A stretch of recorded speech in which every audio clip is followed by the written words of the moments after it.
FanDuel TV, time for a little MVP Monday. We're taking a look back at the weekend that was in the sport of racing to identify who came up with that best performance. In that third spot, it was from the Jenny Wiley. It was Choicia with a choice performance, getting that first Grade 1 win. Getting the job done in the stateside debut, going after the Simon Crisford barn. Again, things got a little bit dicey here in deep stretch with a bit of crowding for a couple of contenders, but she ends up getting the job done. And we talked about it earlier, Dubs, the idea that a European turf runner with proper group form over in Europe comes to the United States and goes off at nearly 7-1. Bit of a stunner. Lewis was aboard for the ride. Big performance out there in the Jenny Wiley. The sun was shining, track looking fantastic to match there as well. So that was the bronze medal, taking out that third spot. In that two spot, let's take it out to the Maker's Mark mile. Carl Spackler shining bright in the Grade 1.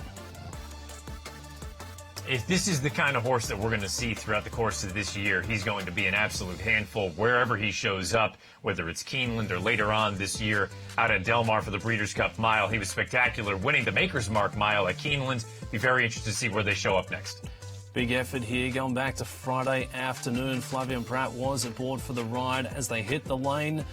Fanned out 3 wide, and look at this, devastating turn of foot, had the fitness to match, and just saw that finish line, Matt, and took off on him.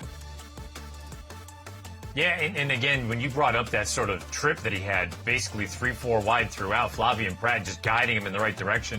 If you know you're on a rocket ship, just don't get him stopped.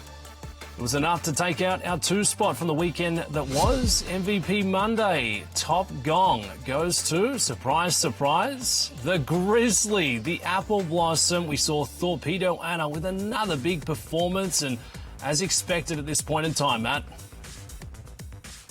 The horse of the year, she's come back as good as ever. Again, maybe the figure is a little bit on the light side, but she can't control who she runs against. All she does is show up and deliver each and every time. Full marks to Kenny McPeak, Brian Hernandez Jr. for doing the riding, and hopefully we see her Kentucky Derby weekend, and then following that, we'd like to see her take on the boys at some point, whether it's up at Saratoga or elsewhere, but Torpedo Anna deserving of top honors over the weekend. There it is, MVP top 3 from the weekend that was.